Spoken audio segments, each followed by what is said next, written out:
199% மக்கள் வந்து பாத்தீங்கன்னா பாவத்தை தாங்க சேர்த்துட்டு போறீங்க. இங்க பாருங்க ஏகப்பட்ட குப்பை பாருங்க. யமம் போய் விழுந்த இடம் தான் தீர்த்தம். அதுதான் யம தீர்த்தம்னு பேரு. இதுதான் வந்து பாத்தீங்கன்னா இந்த தீர்த்தம் யம தீர்த்தம்னு சொல்லுவோம். யம தீர்த்தத்தை வந்து பாத்தீங்கன்னா பெண்கள் வந்து இங்க வரக்கூடாதுன்னு சொல்லி போர்டு போட்டிருக்காங்க. என்ன மீன்சின்னு வந்து பாத்தீங்கன்னா பாண்டி மன்னனோட சின்னங்க. கண்டிப்பா இந்த கோயில் பாண்டி மன்னனால கட்டப்பட்டதா கூட இருக்கலாங்க. மார்கண்டம் வச்சு வழிபட்டது ஐயா. சரிங்க. என்றும் 16 வரவான இடம் இது.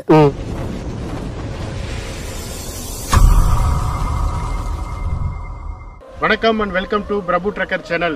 இந்த வீடியோவில் வந்து பார்த்தீங்கன்னா யமதீர்த்த கோயிலுக்கு தாங்க வந்திருக்கிறோம். இந்த கோயில் வந்து அரூர் பக்கத்தில் வேப்பம்பட்டிங்கிற கிராமத்தில் தாங்க இருக்குது.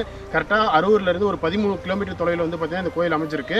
20 வருஷத்துக்கு முன்னாடிலாம் வந்து பார்த்தீங்கன்னா இந்த தடப்பனை பார்த்துக்கு பார்த்தீங்கன்னா இந்த தடத்தில் வந்து நீங்கள் நடந்து போகிற மாதிரி தான் இருக்கும் முன்னாடியே நிறுத்திட்டு. ஆனால் இப்போ வந்து ஓரளவுக்கு 2 வீலர் போகிற மாதிரி ஒரு கார் போகிற மாதிரியே வந்து பார்த்தீங்கன்னா சின்னதாக ஒரு தடம் பண்ணியிருக்கிறாங்க. இந்த தடம் வந்து எத்தனை கிலோமீட்டர் வரைக்கும் போட்டிருக்காங்க என்னன்னு சரியாக தெரியல. நம்ம இந்த தடம் எது வரைக்கும் போதோ அது வரைக்கும் நம்ம 2 வீலரில் போவோம்.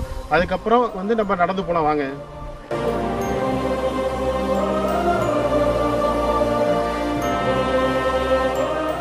யமதீர்த்த கோயில் வரத்துக்கு வந்து பார்த்தீங்கன்னா போர்டு போட்டிருக்காங்க. நம்ம இடம் தெரியல எப்படி போகணும்னு சொல்லி நீங்கள் கவலைப்பட தேவையில்லைங்க. வேப்பம்பட்டியிலிருந்து அந்த கோயில் வரத்துக்கு எந்தெந்த இடத்துல டர்னிங்லாம் இருக்கோ அங்கெல்லாம் வந்து போர்டு வச்சுருக்காங்க. இந்த தடத்தில் தான் வந்து பார்த்தீங்கன்னா நம்ம வந்தோம். இதில் வந்து பார்த்தீங்கன்னா நேராக போகுது. இந்த தடத்தில் போகக்கூடாது. இதில் வந்து பார்த்தீங்கன்னா யமதீர்த்தம் போட்டு செல்லுமொழின்னு போட்டு தீர்த்தகிரி சாலைன்னு போட்டிருக்கு. இதில் தான் நம்ம போகணும்.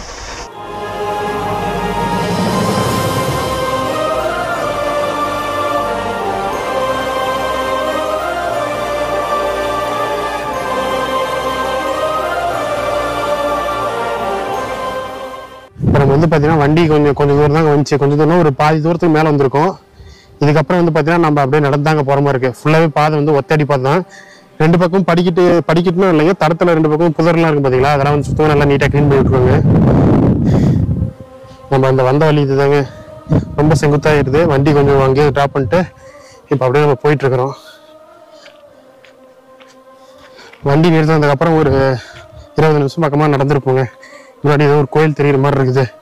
வந்துட்டு மாட்டுது, பக்கமாக தான் இருக்குது. ஓரளவுக்கு 20 நிமிஷம் தான் நடந்திருப்போம்னு நினைக்கிறேன். கோயில் வந்தாச்சுங்க. இதுதான் கோயில், சிவன் கோயில் தாங்க, தீர்த்தகிரீஸ்வரர்ன்ட்டு. அறிவு பலகன்னு வச்சுருக்காங்க. இந்த யமதீர்த்தம்னு சொல்லியிருப்பேன். அங்கெல்லாம் குளிச்சுட்டு அங்கே இருக்க துணியெல்லாம் கழட்டி போடக்கூடாது அந்த மாதிரி போட்டிருக்காங்க. திருமணமாகாத கன்னியர்கள் கன்னிமாரில் வந்து சில அருகில் சில வேண்டாம்னு சொல்லி போட்டிருக்கு. அந்த கை காட்டுறது தான் நம்ம வந்த வழிங்க. பக்கத்துலேயே இந்த ரூம் இருக்குது. அந்த ரூமில் தான் வந்து நம்ம தங்கிக்கிற மாதிரி கூட இருக்குது, பூசாரி தங்குற மாதிரி. இது கோயில். இந்த கோயில் பக்கத்துலேயே இப்படியே வந்து பார்த்தீங்கன்னா நம்ம இந்த யமதீர்த்தம்னு சொல்லியிருப்போம் பார்த்தீங்களா. இப்போ அந்த யமதீர்த்தத்துக்கு தான் போகிறோம்.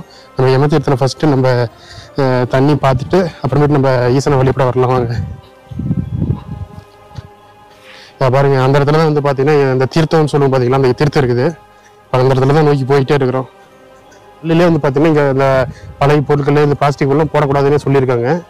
ஆனால் இந்த பாருங்க, மக்களுக்கெல்லாம் கொஞ்சம் கூட அறிவுங்கிறதே இருக்கிறது கிடையாதுங்க. வந்தாங்கன்னா கோயிலுக்கு எதுக்கு வர்றாங்கன்னே தெரியல. சும்மா வந்து வேடிக்கை பார்க்கறதுட்டு சும்மா இந்த பந்தாக்கு வாசல் வருவாங்களாட்டு இது சாமி பார்க்கலான்ட்டு. இந்த கோயிலுக்கு வர்ற பக்தர்கள் வந்து பார்த்தீங்கன்னா 199% மக்கள் வந்து பார்த்தீங்கன்னா பாவத்தை தாங்க சேர்த்துட்டு போறீங்க. இங்கே பாருங்க ஏகப்பட்ட குப்பை பாருங்க. அந்த இடத்துல பாரு துணி போடக்கூடாதுன்னு சொல்லி போட்டிருக்காங்க, துணி போட்டிருக்காங்க. ஏகப்பட்ட சூடம் பற்றி வச்சு குப்பை, ஏகப்பட்ட குப்பைங்க. இந்த மாதிரிலாம் தயவு செய்து பண்ணாதீங்க. கோயிலுக்கு வர்றாங்க வந்தீங்கன்னா சாமி பத்தி குச்சியோ நீங்கள் சூடா பாக்கிட்டோ எதாக இருந்தாலுமே பேக் கொண்டு வரும் பார்த்தீங்களா, அந்த இதில் அப்படியே எடுத்து வச்சிருங்க. இப்படி வர இந்த மாதிரி போட்டு வச்சுன்னா நம்ம இயற்கை சீற்றங்கள் வந்து மாறுபட்டு பருவநிலையெல்லாம் சேஞ்ச் ஆகி போயிடும். அப்புறம் மழை கரெக்ட் டைம் பெய்யாது. நீங்கள் பண்ணுற தப்புனால என்னென்ன பாதிப்புகள் வருதுன்னு நீங்களே பார்த்துட்டு தான் இருக்கிறீங்க. இதுக்கெல்லாம் காரணம் வந்து நீங்களே தாங்க, வேற யாரும் கிடையாது. ஃபுல்லாக காயுதுங்க, என்ன சொல்றதுனே தெரியல.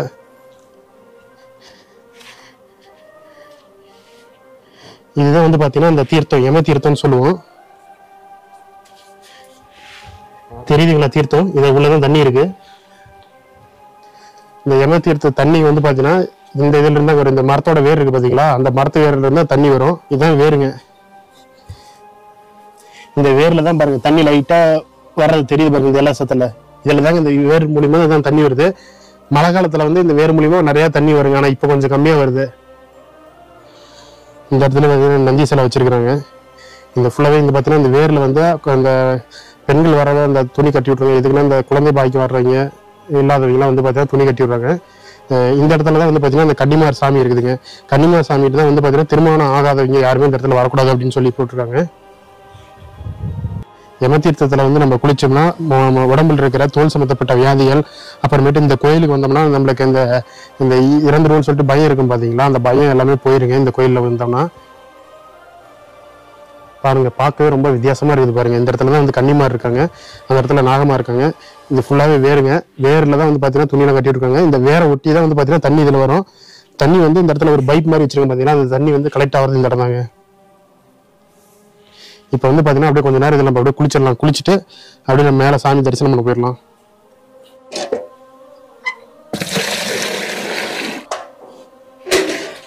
இந்த தண்ணி இந்த மொழ்றது வந்து பார்த்தீங்கன்னா நம்ம அந்த கஞ்சமலையில் சித்தர் கோயிலில் வந்து நம்ம இந்த மாதிரி தான் பண்ணியிருப்போம். இந்த மூலிகை தண்ணியை அதே மாதிரி தாங்க இதுலேயும் பண்ணுறாங்க. வாளியில் மட்டும் இதில் ஊற்றிக்கலாம். தண்ணி வந்து லைட்டாக 2-1 வந்துட்டு தாங்க இருக்குது தீர்த்தத்துக்கு. அதனால் ஒன்றும் பிரச்சனை இல்லை. இப்போ ஃபுல்லாக ஒரு 1/2 பக்கெட் பக்கமாக தண்ணி நம்ம பிடிச்சிட்டோம். இப்படி ஓரமாக நின்று ஊற்றிக்குவோம். சாமி முன்னாடி ஊற்றாம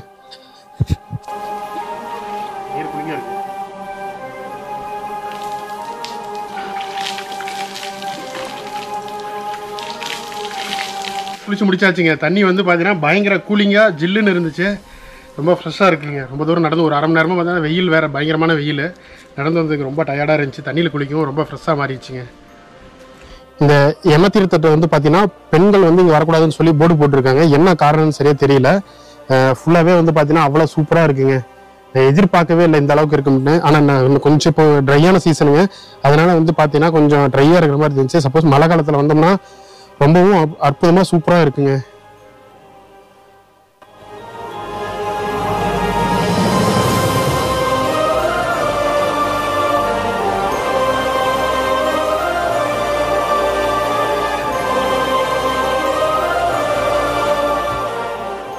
இப்போ நம்மளும் குளிச்சிட்டோங்க. ஏன்னா ஃபர்ஸ்ட் டைம் இப்போ தான் அந்த கோயிலுக்கு வரோம். முதல்ல குளிக்கணும் அப்படிங்கிற குளிச்சாச்சு. இப்போ குளிச்சுட்டு அப்படியே நம்ம மேலே போயிட்டு இருக்கிறோம்.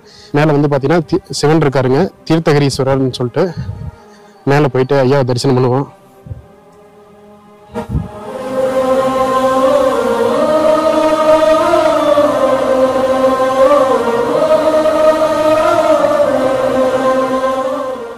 எல்லா கோயிலுமே வந்து பார்த்தீங்கன்னா நந்தி ஒரு நந்தியாக சாமிக்கு முன்னாடி கேள்விப்பட்டிருப்போம். ஆனால் இங்கே பாருங்க 2 நந்தி இருக்குது. இது என்ன காரணத்துக்கோசரம் இங்கே வச்சிருக்காங்கன்னு எனக்கு சரியா தெரியல. உங்களுக்கு எது தெரிஞ்சதுன்னு கண்டிப்பாக சொல்லுங்க. இதுதான் வந்து கொடிக்கம்பம் முன்னாடி இருக்கிறது. இந்த இடத்துல தான் வந்து சன்னதிங்க. தீர்த்தகிரீஸ்வரர் உள்ள இருக்காரு.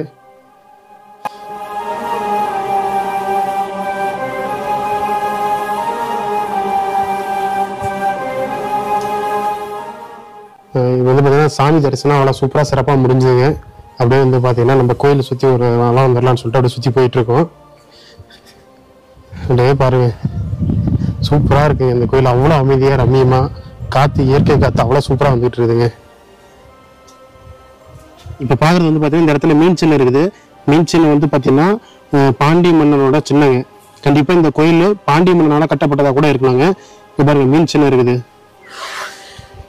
இந்த கோயில் வந்து பார்த்தீங்கன்னா பாண்டிய மன்னனால கட்டப்பட்டதாங்க கண்டிப்பாக சொல்ல முடியும். மீன் சிற்பங்கள் பாருங்க அப்படியே சூப்பராக தெரியுது. அந்த இடத்துல மீன் சிற்பம் இருக்கு. கோயிலை சுற்றி அப்படியே ஒரு வழி வந்தாச்சுங்க. இந்த பாருங்க போர்டில் பார்த்துங்க, தருமபுரி மாவட்டம் அரூர் வட்டம் யமதீர்த்தம் போட்டிருக்கேன். அருள்மிகு ஈஸ்வர் திருக்கோயில், தீர்த்தகிரீஸ்வரர் பேரு. இந்த கோயிலோட வரலாறு என்னங்கய்யா? இது மார்கண்டம் வச்சு வழிபட்டது ஐயா. சரிங்க. என்றும் 16 வரமான இடம் இது. சிவபெருமாள் உருவ எடுத்த இடம் இந்த இடம். யமம் போய் விழுந்த இடம் தான் தீர்த்தம். அதுக்குதான் யம தீர்த்தம்னு பேரு. சரிங்க. என்னென்ன நாள் இங்க கோயில் இருக்கு ஓப்பனு? கோயில் ஓப்பன் வந்து அமாவாசைக்கு பவர் மீது தான் ஓப்பன். அமாவாசை பண்ணுவீங்க? ஆமா. சரி சரி. மற்ற விசேஷம்லாம் எப்படிங்க? என்னைக்கு விசேஷம்லாம் அன்னப்பிரதேசம், சிவபிரதேசம், சிவராத்திரி, கார்த்திகை தீபம், இதுக்கெல்லாம் விசேஷமா இருக்கும். ஆமா. சரி சரிங்க. முன்னாடி 2 நந்தி இருந்துச்சு, அது என்னதுங்க? ஒண்ணு யமனுடைய வாகனம் எருமகடை, ஒண்ணு சிவனுடைய வாகனம், 2 இருக்குது. சரி சரி. நம்ம முன்னாடி பேசுறப்ப வந்து பாத்தீங்கன்னா இந்த 2 நந்தி எதுக்கு வச்சிருப்பாங்க அப்படின்னு சொல்லி எனக்கு தெரியல. இப்ப ஐயா பேசுனதை கேட்டுருப்பீங்க. அதோட வரலாறு, மார்க்கண்டேயனோட வரலாறு நான் எல்லாருமே நம்ம கூகுள்ல போயிட்டு யூடியூப்ல போயிட்டு சர்ச் பண்ணா நிறைய வரலாறு அதை பத்தி நிறைய வரும். நான் சிம்பிளா உங்களுக்கு சொல்லிடுறேன்.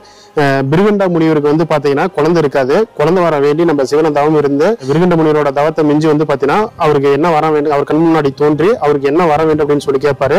எனக்கு வந்து குழந்தை பாக்கி வேணும்னு சொல்லி கேட்கும்போது சிவபெருமான் வந்து அதுக்கு உங்களுக்கு 100 வயசு வாழக்கூடிய எப்படின்னா அந்த குழந்தைன்னா தீய எண்ணங்கள் கொண்ட குழந்தை வேணுமா, இல்ல 16 வயது வரைக்கும் வாழக்கூடிய அறிவாளி குழந்தை வேணுமான்னு சொல்லும் போது பிருகண்ட முனிவர் எனக்கு 16 வயசு வாழக்கூடிய அறிவாளி குழந்தையே வேணும் அப்படின்னு சொல்லி கேட்டிருப்பாரு. அதே மாதிரி வந்து பாத்தீங்கன்னா இவருக்கு ஒரு அழகான பிருகண்ட முனிவர ஒய்ஃபுக்கு வந்து பாத்தீங்கன்னா அழகான ஒரு குழந்தை பிறக்கும். அந்த குழந்தை வந்து பாத்தீங்கன்னா சின்ன வயசுல இருந்தே வந்து பாத்தீங்கன்னா சிவன் மேல அதிக பக்தியும் நல்ல அறிவாற்றலும் நிறைய கலைகளை வந்து நிறைய கத்து வச்சிருப்பாப்ல. பிருகண்ட முனிவருக்கு குழந்தை பிறந்திருக்குன்னு சொன்னது அவருக்கு வந்து பாத்தீங்கன்னா மார்க்கண்டேயன் சொல்லிட்டு பேர் வச்சிருப்பாங்க. அந்த மார்க்கண்டேயன் வந்து அந்த சிவனுக்கு வந்து டெய்லியுமே பூஜை பண்ணுவாரு, டெய்லியுமே வந்து சிவபுராணங்களை பாடி டெய்லியுமே பூஜை பண்ணிட்டு இருப்பாரு. அதனால வந்து பாத்தீங்கன்னா அப்படியே போக போக போக மார்க்கண்டேயனுக்கு 15 வயசு முடிஞ்சு 16 வயசு பிறந்துரும். அப்ப வந்து பாத்தீங்கன்னா அந்த பிருகண்ட முனிவரும் அவரோட மனைவியும் துணைவியாரும் வந்து பாத்தீங்கன்னா ரொம்ப கவலையா இருப்பாங்க. மார்க்கண்டேயன் வந்து ஏன் அம்மா அப்பாட்ட வந்து ஏன் இவ்வளவு கவலையா இருக்கீங்க, இல்ல நீ வந்து 16 வயசு தான் உன்னோட ஆயுள், அதுக்கப்புறம் நீ இறந்துருவ அப்படின்னு சொல்லவும் இதுக்காக இது பண்றீங்க அப்படின்னு சொல்லிட்டு எனக்கு வந்து சிவபெருமான் இருக்காரு, எனக்கு எந்த கவலையும் இல்லை, அவர் எல்லாம் பார்த்துக்குவாரு அப்படின்னு சொல்லி சிவபெருமான் நினைச்சு தவம் புரிஞ்சுக்கிட்டே இருப்பாரு. அப்புறம் 16 வயசு முடிஞ்சிடும். யமதர்மன் வந்து மார்க்கண்டேயனுக்கு அழைச்சிட்டு போறது வருவாரு. இவர் வரமாட்டான் அப்படின்னு சொல்லி மார்க்கண்டேயன் சொல்லுவாரு. மார்க்கண்டேயன் கூப்பிடும் போது மார்க்கண்டேயன் வரமாட்டாப்ல, போய் சிவனை கட்டி பிடிச்சுக்கோப்ல. யமன் வந்து அந்த பாசக்கயிறு வீசும் போது வந்து பாத்தீங்கன்னா சாமியோட சுத்திரும், அந்த கயிறு ஃபுல்லா சுத்தி அவரோட சேர்த்து அப்புறமேட்டு சிவபெருமான் கோபம் கொண்டு வந்து பாத்தீங்கன்னா தன்னுடைய இடது கால வந்து யமனை எட்டி வச்சு மூசியாக வச்சிருவாப்ல. அதுக்கப்புறம் வந்து பாத்தீங்கன்னா சிவபெருமான் வந்து நம்ம மார்க்கண்டேயனுக்கு என்றும் 16 அப்படின்னு சொல்லிட்டு வரத்தை கொடுப்பாரு. அவர் வந்து பாத்தீங்கன்னா சிரஞ்சீவியா வந்து இந்த பூமியில இன்னமும் வாழ்ந்துகிட்டு தான் இருக்கிறாரு. அப்புறமேட்டு தேவலோகத்தில் இருக்க மக்கள்லாம் வந்து பாத்தீங்கன்னா நம்ம எல்லாரும் மக்கள் தொகை பெருக்கமாயிட்டே இருக்கும். இறக்குற தொழில வந்து பாத்தீங்கன்னா யமன் வந்து இந்த மாதிரி மூர்ச்சையை கிடக்கிறதுனால பூலோகக்கார மக்கள்லாம் வந்து பாத்தீங்கன்னா இவருக்கு வந்து உயிர் கொடுங்க அப்படின்னு சொல்லி கொடுக்கும்போது வந்து பாத்தீங்கன்னா யமத்தில் இருக்க தண்ணி வந்து தெளிச்சுதான் வந்து பாத்தீங்கன்னா ஒரு உயிர் பெற்பாரு. அவர் எட்டி உதைக்கும் போது வந்து பாத்தீங்கன்னா இங்கதான் வந்து விழுவாரு அப்படின்னு சொல்லி இந்த மாதிரி நிறைய வர பக்தர்கள் அப்புறமேட்டு வரலாறுல இந்த மாதிரி தான் சொல்லி குறிப்பிடுதுங்க. இதனாலதான் வந்து பாத்தீங்கன்னா யமாத்தியத்தன் பேர் வந்துச்சு இந்த கோயிலுக்கு. அதே மாதிரி இங்க இருக்கிற கோயில சிவன் வந்து பாத்தீங்கன்னா தீர்த்தகிரீஸ்வரர். இந்த முன்னாடி 2 நந்தி இருக்கிறது வந்து பாத்தீங்கன்னா ஒண்ணு வந்து சிவனுக்கு வைக்கிற நந்தி, இன்னொன்னு வந்து பாத்தீங்கன்னா யமதர்மனுக்குள்ள மாடு சொல்லும் பாத்தீங்களா, எருமை மாடு, அந்த அதுதான் வந்து பாத்தீங்கன்னா 2 நந்தி வச்சு 2 சிலை வந்து முன்னாடி வச்சிருக்காங்க. இதுதான் வந்து பாத்தீங்கன்னா இந்த கோயிலோட வரலாறுங்க. சிவபெருமான் எட்டி உதைச்சு மூர்ச்சை கிடக்கிறது வந்து பாத்தீங்கன்னா அந்த யமதீர்த்த முன்னாடி நம்ம குளிச்சிருப்போம், அந்த இடத்துல தான் வந்து அது அந்த குளிச்சிருக்கு பாத்தீங்கன்னா அந்த இடத்துல வந்து எடுப்பாரு. அதுல இருக்க தண்ணி வந்து குடிச்சு அதுக்கப்புறம் தெளிய வச்சுதான் உயிர் பிறக்கி வைப்பாங்க. அந்த தண்ணியில வந்து இங்க வரக்கூடிய மக்கள் நம்மளும் குளிச்சா வந்து தைரியத்தை கொடுக்கும். அதே மாதிரி தோல் சம்பந்தப்பட்ட வியாதிகள் வந்து எல்லாத்தையும் கொடுக்கும். குழந்தை இல்லாதவங்களுக்கு குழந்தை கொடுக்கறது அப்படின்னு சொல்லிட்டு நிறைய வரலாறுலாம் நிறைய சொல்றாங்க. இதுதாங்க இந்த கோயிலோட வரலாறு. கோயில் வந்து அமாவாசை பௌர்ணமி நாட்கள் மட்டும் தான் ஓப்பன் பண்ணுவாங்களாம். மற்றபடி விசேஷ சிவராத்திரி அப்புறமேட்டு முக்கியமான பிரதோஷ நாட்கள் மட்டும் தான் ஓப்பன் பண்ணுவாங்களாம். மற்ற நாள் எல்லாமே க்ளோஸ் ஆகி தான் இருக்குமா. நம்ம முன்னாடி இந்த கோயிலை பத்தி ஓரளவுக்கு எல்லாமே நம்ம தெரிஞ்சிருப்போம். வேற ஏதாவது இந்த கோயில டவுட்டா இருந்துச்சுன்னா கமெண்ட்ல போஸ்ட் பண்ணுங்க, நான் சொல்றேன். இப்ப இது வரைக்கும் நீங்க பார்த்து வந்து பாத்தீங்கன்னா மேல தீர்த்தகிரீஸ்வரர், யம தீர்த்தம், அப்புறமேட்டு கோயிலோட வரலாறு, இதெல்லாம் நிறைய விஷயங்கள் நம்ம தெரிஞ்சிருப்பீங்க. இதுல ஏதாவது சந்தேகங்கள் குறைகள் ஏதாவது இருந்தாலும் சொல்லுங்க, நானும் தெரிஞ்சுக்கிறேன். இந்த வீடியோ வந்து கடைசி வரையும் பார்த்தது ரொம்ப நன்றிங்க. மீண்டும் வேற வீடியோல சந்திப்போம். நன்றி, வணக்கங்க.